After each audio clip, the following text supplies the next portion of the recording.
Krishna Arts Education.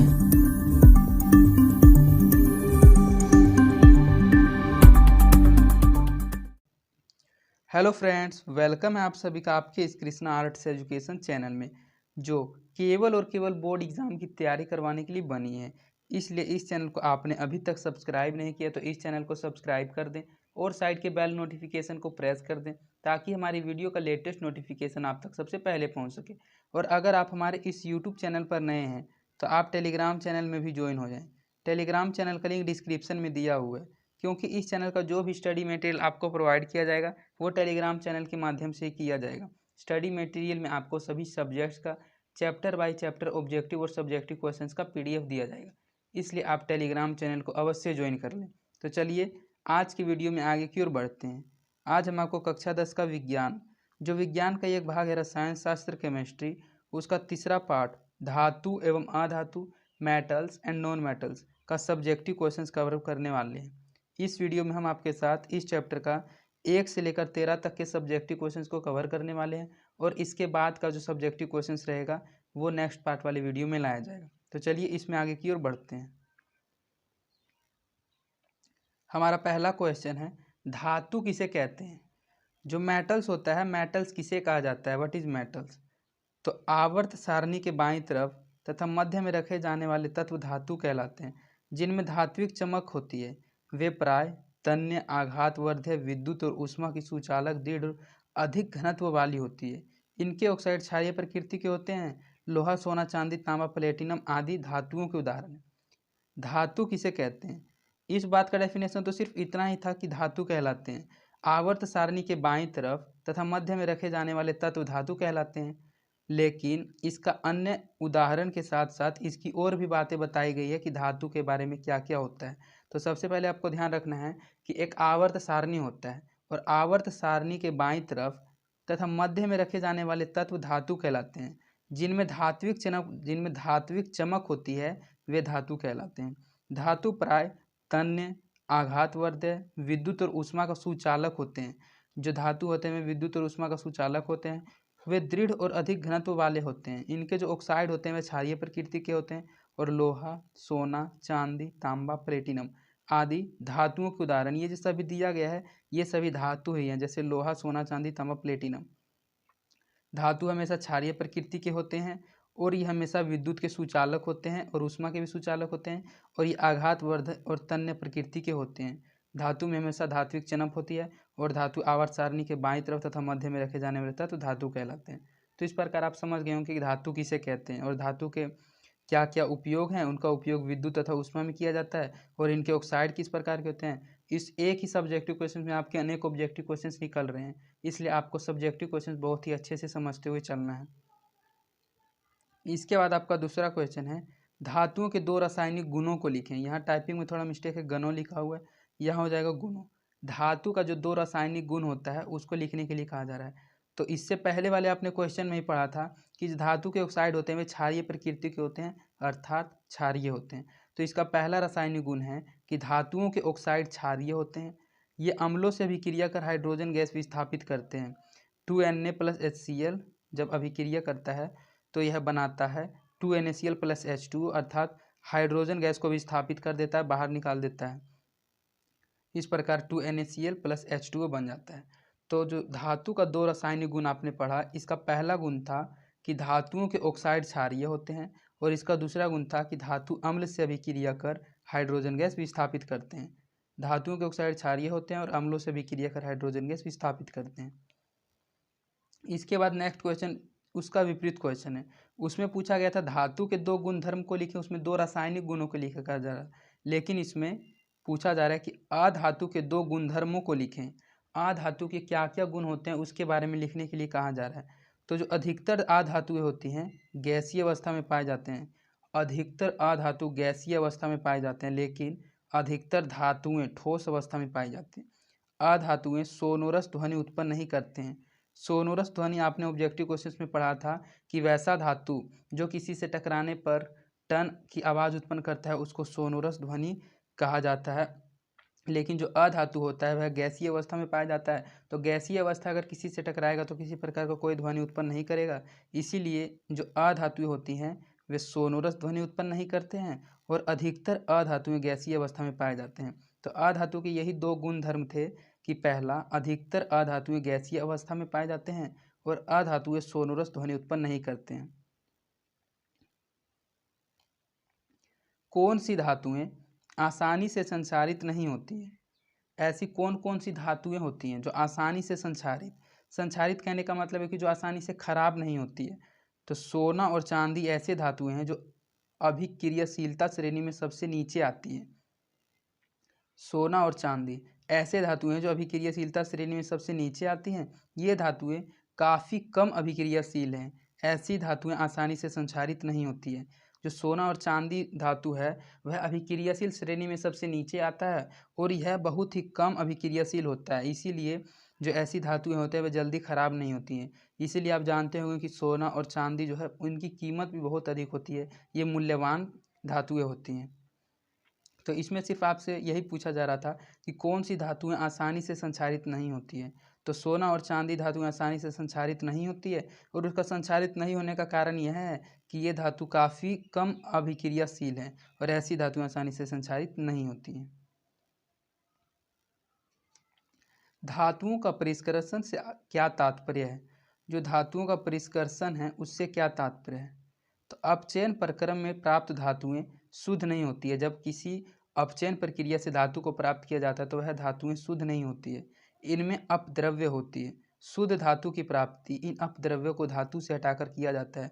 अतः अशुद्ध धातुओं से अपद्रव्यों का हटाना धातुओं का परिष्करण कहा जाता है। जो धातुओं का परिष्करण है यह एक प्रक्रिया का नाम है। तो इस प्रक्रिया से आपका क्या तात्पर्य है, यह पूछा जा रहा था। तो जो धातुएं होती हैं वे अपचयन प्रक्रिया से प्राप्त होती है। तो जो इसमें बताया गया है अपचयन प्रक्रम से प्राप्त धातुएं शुद्ध नहीं होती हैं। इनमें कुछ कुछ अपद्रव्य मिले हुए होते हैं और जब शुद्ध धातु की प्राप्ति इन अपद्रव्यों को हटाकर किया जाता है तो अतः अशुद्ध धातुओं से अपद्रव्य को हटाना, जब अशुद्ध धातुओं से अपद्रव्य को हटाया जाता है तो उसी अपद्रव्य हटाने की प्रक्रिया को धातु का परिष्करण कहा जाता है। तो इसमें आपको सिर्फ इतना समझना है कि कोई भी धातु हो उसको अपचयन प्रक्रम से प्राप्त किया जाता है, लेकिन जब अपचयन प्रक्रम से उसको प्राप्त किया जाता है तो वे धातुएं शुद्ध नहीं होती है और उनमें कुछ कुछ अपद्रव्य मिले होते हैं। तो इन अपद्रव्यों को हटाकर धातु को शुद्ध करने की प्रक्रिया ही धातु का परिष्करण कहलाता है। ऐसा धातु का उदाहरण दीजिए जो कमरे के ताप पर द्रव होता है। दूसरा, चाकू से आसानी से काटा जा सकता है, ऊष्मा का सबसे अच्छा चालक होता है और ऊष्मा का कुचालक होता है। इस एक ही क्वेश्चन में आपसे 4 क्वेश्चन पूछा गया है कि ऐसे ऐसे धातु का उदाहरण दीजिए। जिससे पहले आपसे पूछा गया है कि एक ऐसा धातु बताइए जो कमरे के ताप पर द्रव होता है। तो आपने ऑब्जेक्टिव क्वेश्चन में पढ़ा था कि कमरे के ताप पर जो धातु द्रव होता है वह होता है पारा और जो कमरे के ताप पर अधातु द्रव होता है वह होता है ब्रोमीन। अगर आपने इसी चैप्टर का ऑब्जेक्टिव क्वेश्चंस का वीडियो भी नहीं देखा है तो आप डिस्क्रिप्शन में केमिस्ट्री ऑब्जेक्टिव क्वेश्चंस के प्लेलिस्ट में जाकर इसके ऑब्जेक्टिव क्वेश्चंस को भी देख लें, क्योंकि ऑब्जेक्टिव क्वेश्चंस भी एग्जाम के लिए बहुत महत्वपूर्ण है। तो इसमें पहला जो आंसर है, कमरे के ताप पर जो धातु द्रव होता है वह होता है पारा। वैसा धातु जो चाकू से आसानी से काटा जा सकता है वह है सोडियम तथा पोटासियम। और ऊष्मा का सबसे अच्छा चालक होता है सोना और चांदी। जो सोना और चांदी होता है वह ऊष्मा का सबसे अच्छा चालक होता है और ऊष्मा का कुचालक होता है लेड तथा मरकरी। तो आपको इसमें ध्यान में रखना है कि ऐसा धातु जो कमरे के ताप पर द्रव होता है वह है पारा। वैसा धातु जो चाकू से आसानी से काटा जा सकता है वह है सोडियम तथा पोटासियम। और वैसा धातु जो ऊष्मा का सबसे अच्छा चालक होता है सोना और चांदी। और ऊष्मा का जो कुचालक होता है वह धातु है लेड तथा मरकरी। मिश्र धातु क्या है? तांबे के मिश्र धातु के 2 उदाहरण दें।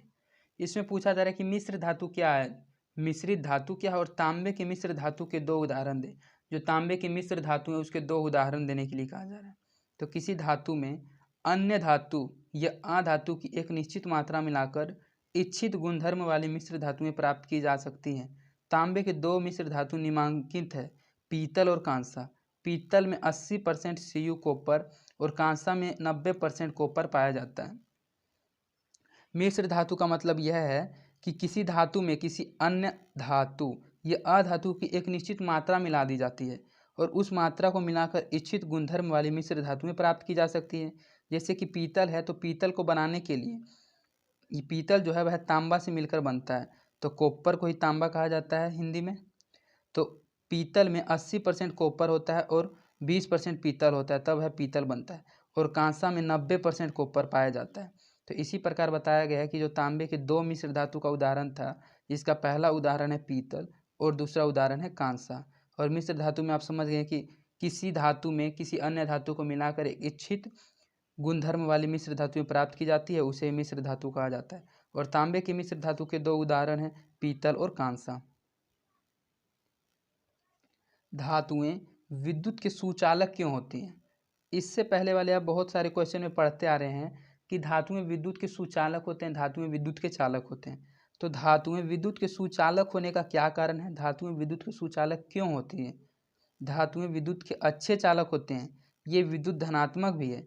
इसमें इलेक्ट्रॉन त्यागने की प्रवृत्ति तीव्र होती है। ये ताप और विद्युत के सुचालक होते हैं। इसके तार से होकर विद्युत का प्रवाह आसानी से की जा सकती है। धातुओं को चालकता उनमें उपस्थित मुक्त इलेक्ट्रॉन के कारण होती है। ये इलेक्ट्रॉन धातु से होकर आसानी से दौड़ सकते हैं। यही कारण है कि धातु विद्युत और ताप के अच्छे चालक हैं। तो विद्युत धातुओं के अच्छे चालक किस कारण है और किस कारण नहीं है, ये आपको इसमें बता दिया गया है कि जो धातु होती हैं विद्युत के अच्छे चालक होते हैं, क्योंकि ये विद्युत धनात्मक भी हैं और इसमें इलेक्ट्रॉन त्यागने की प्रवृत्ति तीव्र होती है। और वैसा पदार्थ जिसमें इलेक्ट्रॉन त्यागने की प्रवृत्ति होती है वह विद्युत का सुचालक ही होता है।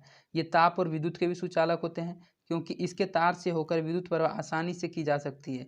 धातुओं की जो चालकता होती है उनमें उपस्थित मुक्त इलेक्ट्रॉन के कारण होती है और ये इलेक्ट्रॉन धातु से होकर आसानी से दौड़ सकते हैं। यही कारण है कि धातु विद्युत और ताप के अच्छे चालक होते हैं। इसीलिए जो तार बनाए जाते हैं वे धातुओं से बनाए जाते हैं। आपने नाम सुना होगा तारों का, एल्यूमिनियम का तार, कॉपर का तार, तो ये सभी धातुएं ही कहलाते हैं। संयोजकता से आप क्या समझते हैं? संयोजकता क्या है, इस बात से आप क्या समझते हैं? तो किसी भी तत्व का संयोजकता उसका परिमाण के सबसे बाहरी काश में उपस्थित संयोजकता इलेक्ट्रॉनों की संख्या से निर्धारित होती है। किसी भी तत्व का संयोजकता, संयोजकता लिखा हुआ है, टाइपिंग में थोड़ा मिस्टेक है, यहाँ होना चाहिए किसी भी तत्व की संयोजकता उसका परिमाण के सबसे बाहरी काश में उपस्थित संयोजकता इलेक्ट्रॉनों की संख्या से निर्धारित होती है।